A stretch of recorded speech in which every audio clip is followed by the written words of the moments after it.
Good morning, everybody. My name is Kelly Akers.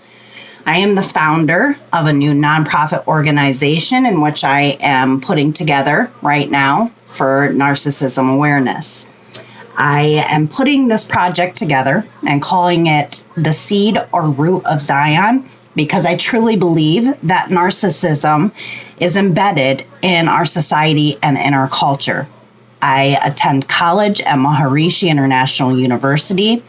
I am going into my third year in my Bachelor's of Ayurvedic Sciences. I have been on a soul journey for 15 years, and I have learned a lot of things through my own life journey and through my own life healing journey that I would like to freely give back to the public. One of those things is narcissism. Narcissism is a very hot topic these days. It is being used across the board. People are confused by it. They don't understand it. If you have ever lived through actual narcissism abuse, you will recognize it very well. In the end of narcissistic abuse, there is a lot of trauma that happens to the person that is being narcissistically abused. And this trauma is delved into every inch of our society, which is stopping people from being able to pursue their dreams. It's stopping people from even being able to live. Through this nonprofit organization, I hope to freely give exercise tips, healing tips, education, understanding, help people bridge the gap, basically, of what is happening out in our societies, our communities, and our world right now, which is affecting all of us from the top to the bottom. In the end, and this is a very, very big part of the Zion Project, is to allow people to understand that the narcissist is not succeeding in the end either. In fact, the narcissist usually ends up crippled just as much as the empath, traumatized just as much as the empath. We're all wearing masks out here nowadays. We're becoming actors in our businesses, in our corporations, in our jobs, and these masks are killing us. We're not being our authentic self. I have decided that I am going to start making videos upon topics that happen as they're happening to me, because I myself am still in the healing process. In fact, for a long time, I believed that I had to be all the way healed to be able to present this education, to present what I have found and what I know. Recently, I have figured out that I need to start now. I need to start telling people what is happening, what is going on, because this one piece, this narcissism and understanding it will truly change our community. Recently, while trying to get together and get this collaborated, trying to get this ball rolling, one of my good friends, who I know has been through a lot of narcissistic abuse, felt that I was attacking her by giving her a tip. And the tip was she was very negative on her Facebook. And the tip was just, hey, we got to nip that negativity in the butt. That negativity is traumatizing you. And when you live in a very negative world and in a negative mind frame, you're not looking at the world through a positive set of eyes. You're not seeing the flowers bloom anymore. There's no hope. Project Zion is trying to get that hope back into the community, that hope back into people's hearts, that belief that the world is a good place, because it is crumbling around us all. It is crumbling because of narcissism. So as I seen her being negative, I gave her a tip, and this is a tip that I had to go through myself in my own healing journey. So there was a point in time in my healing journey that I realized that I was an extremely negative person. And when I say an extremely negative person, I was negative about everything. But how did I get to that point? Because I wasn't always a negative person. I'm normally a very chipper and happy person. And I love this earth. I don't like the worldly ways, but I love the beauty. I love the mountains. I love everything that the earth offers. If it didn't have a gigantic price tag on it, would be absolutely amazing. But I mean, let's face it, most of us are living lives that are work and possibly get to enjoy what is on this earth once a year, possibly. But to be able to reach where others have reached, to be able to have those abundances of the world, you have to be on a certain vibration and a certain frequency. And there are people out in this world who have gotten this down to a science, who have studied these secret sciences so well that even with being a positive person, they're hiding behind a negative mask. And that's narcissism. So everybody vibrates at a certain frequency. And this is scientifically proven. You have to vibrate at the frequency of positivity to receive abundance. But most people who are crushed out in this world through narcissism are not vibrating at that frequency. They're vibrating at a negative frequency, even though they have good hearts, even though they're good people.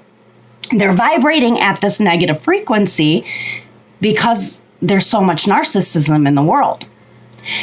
So let's say that said person came from a pretty toxic childhood. And when I say toxic childhood, pretty much everybody's going through some kind of toxic childhood, because we are truly in what is called the Kali Yuga, which is the time period that we're the worst of our worst. In this time period, we are confused. We don't understand spirituality. Our education has declined. Our housing has declined. Our everything declined. We're in the declining era generation, as Jesus calls it. We are in the declining generation of this world. So it's very confusing out here. So the people that have good hearts that are going out into this world are constantly getting this negativity. Well, what happens if they're also getting this negativity from home? If their home life is negative and there is somebody screaming, yelling, controlling them, which we live in a literal society of control, where does this person get a breath? Where do they get a breath of fresh air? They don't. So what ends up happening is the nervous system itself completely fries. And fight or flight mode is basically like a dog being shoved in a cage. Day after day after day, for months, that dog will be okay inside of that cage. But eventually, if you shove that dog inside of that cage and never give it any free will, never allow it to run, never allow it to join and be happy in any sense, in any way, it is going to lash out at you. Eventually, there's going to be something inside of the brain that snaps, and when it snaps, it turns into fight mode. Because we live in such a narcissistic society, and because things are so negative all the time, you literally have to fight. And most people are even lying to be a positive person.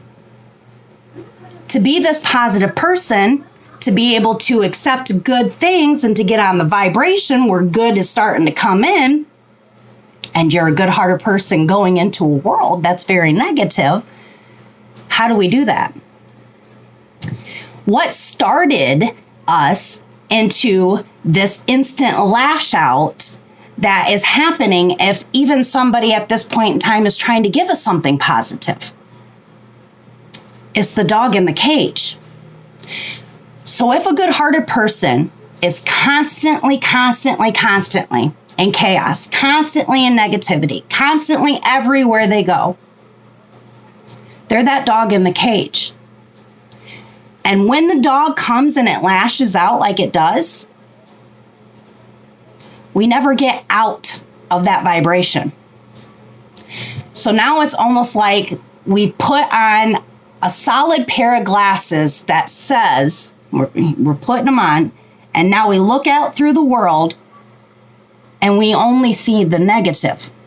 We can't see the positive anymore because, well, life has showed us that it's not a positive world. This causes isolation. This ends up causing poverty. This ends up making people with good hearts not able to go to their jobs, the school systems, we can go on and on and on. And the reasoning why is because just like that dog, it doesn't understand why it's constantly being attacked. Wasn't it kind? Wasn't it loving? Wasn't it loyal? What did I do wrong? And once the nervous system has gotten itself into the fight mode, it never stops fighting. Now it's on a constant fight mode. It's not even a flight mode. It's a fight mode. Everything that comes at me is negative because for so long, that's been true for you, true for us. I went through this too. Because I had come from a childhood that was extremely toxic and then didn't heal that and got into relationship after relationship that was completely toxic. And because I went out into the world and in my school system, I was made fun of, I was mocked, ridiculed, so on and so forth, I stopped trusting in the world. And there's a lot of people going through this right now. And so what do? They isolate. And when they isolate, the rest of them snaps because there's no good left. Now they're just dying in a home and waiting to die. And death almost seems better than living because all of their life, they tried with that good heart to come out, but was met with such ridicule. Now, if you are a person that has a good heart and you go out into the world and you find out that this world is extremely negative, you get hit so many times that you do what I call the empath switch. This is what Carl Jung would call the dark empath. The dark empath basically becomes the narcissist as a mask. But this ends up not working for them either because really their heart deep inside is still good. But they got the mask on so that they can go out into the world and survive because they have to wear the mask to survive. They know that they're going to get mocked. They know that they're going to get ridiculed. They know, so they become what has happened to them. And now we got a bunch of successful people that are fighting one another for that top position. I can't stand competition because of this. Some wrestling matches, football, games, sports, I get it. I really do. But when you make life such a hierarchical competition, that means only one person can make it. And so now we got a bunch of people with the mind frame of, I got to be the top. Not only does the top incite people, but so does the comfort of living, in which we're all trying to strive against. Eventually, you're going to realize, I almost have to be a narcissist if I want to live comfortably in this world. So what happens to the good-hearted person? They either completely crumble that good heart inside of them to become the bitter narcissist that stomps on everybody underneath, that is stomping on so many people that we have the good people not able to stand up for themselves anymore because their nervous systems are rattled. They're the dogs in the cages. They're coming out to fight every time something happens. And then on top of it, we can even say, look, I told you she was crazy. As Narcissism 101, boy. when that person starts lashing out, when that person starts defending themselves, because if they didn't defend themselves for the longest time, they went out and out and out with that good heart so many different times.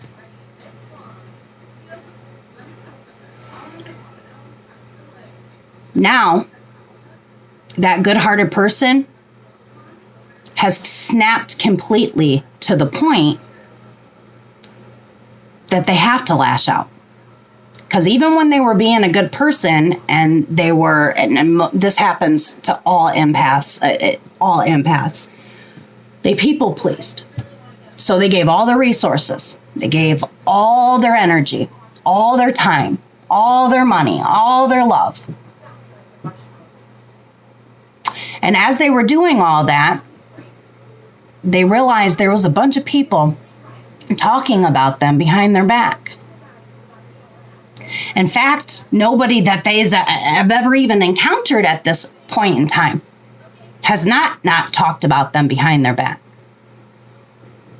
No support, no trust, no truth, no authenticity, because everybody's out there trying to fight to become that top narcissist to get that comfortable living.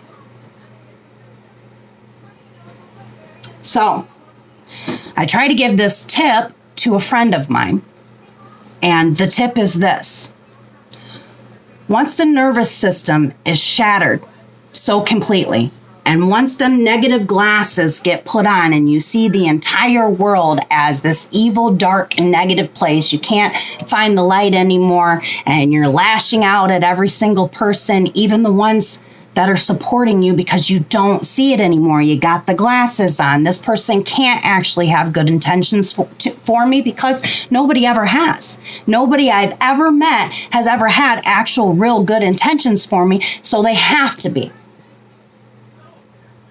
Now that good-hearted person is completely fried to the point that they become almost insane.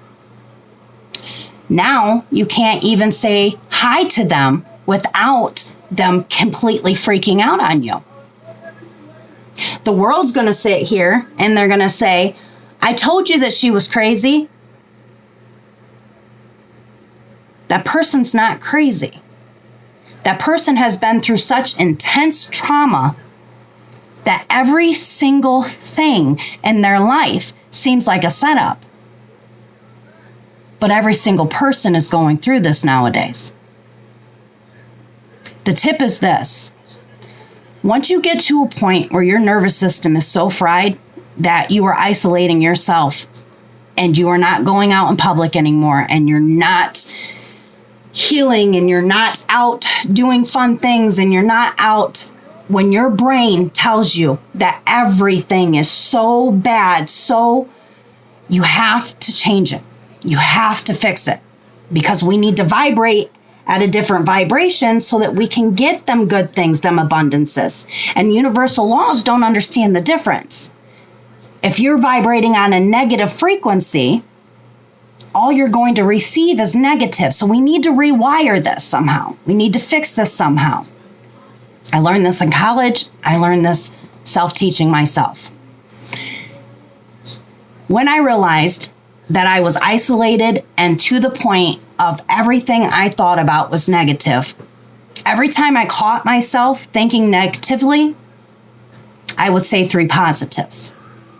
All 3 of those positives would be true. But if I did not feel it, if I didn't feel like this was a positivity, and you'll get to that point when you've gotten shoved down so far, isolated, everything seems negative, you will get to the point where you literally cannot find any good left. It's almost like lying to yourself, but it's a truth still. So for instance, something simple. I'm thinking negatively. I caught myself thinking negatively. Now I'm going to stop, and I'm going to hit it with 3 positives. I have food. I have clothing. I have running water. And every single time that you catch yourself thinking negative, You have to rewire this. You have to stop and you have to hit it with 3 positives, whether you feel them or not. Eventually, you're going to start feeling them. Eventually, you're going to catch that negativity and you're going to start saying it differently. Hey, I am smart. I am capable. I am a good person. When you get to the I am part, you're healing. Once you start saying I am, I am. Once you start getting to that point where you can hit it with the 3 positives, with the I am, you're healing. The nervous system is healing. Your neural pathways inside of your brain. And this is one of the reasons why I'm trying to become an Ayurvedic doctor. I really truly thought that to be able to get this kind of information out, I needed a doctorate. I didn't want to mislead people. I wanted to know solidly what and I just felt that that was the way to go. You know, you have to have the degree behind you. You have to have the, what I already knew, I'm learning in college. It is refining that learning. And it is giving me a platform and ability to see that I am not the only one out there that understands the things that I understand, nor is going through the things that I am going through. 3 positives. Sometimes we get ourselves to the point where even when somebody is desperately trying to help, we don't believe it anymore because we're so used to that happening to us. If that is you today, I want to invite you to please text me your name. You don't have to text me a last name, nothing like that. Just your name. I'm interested in meeting for the Narcissism Awareness Support Group. The reasoning why I am bringing this to light and bringing this to attention is because I see the suffering and the misery everywhere I turn. And then if you are a person suffering in this isolation, suffering in this trauma, suffering in this understanding that I really was a good person going out into the world, what happened? Why, if I'm a good person, is this happening to me? If this confusion is happening to you, sweetheart, it's happening to everybody. There are some people that are stronger and hardening their hearts. And I don't want to be a person that hardens my heart. And I am going to say that most of the people that come to this meeting are not people that want to harden their hearts either. And I'm going to let you out on a little secret. The narcissist does not win in the end either. My name is Kelly Akers, and my 14-year relationship was through narcissism. My father was a narcissist. I grew up in narcissism, paved right into narcissism. It broke me. And through it breaking me, I had to fight every inch to get to where I'm at right now. I own a business. I own my own home. I have 2 cars. I'm fighting. And you can too. Every single person out here today has a mission from God that they don't even know that they have. But you do. God knows you. Not only does God know you, you are created to co-create with God. It's one of the things that I really want to show and give that I've learned on my own healing journey. That God is real and God loves you. And there was a plan made out for you. And this is not it. So, come to my Narcissism Support and Awareness group. Please text me at 419-688-2086, where we are going to get together. We are going to talk about these situations happening out in our communities and our worlds, and we are going to stand united together to make a difference. Thanks, guys. Talk to you later.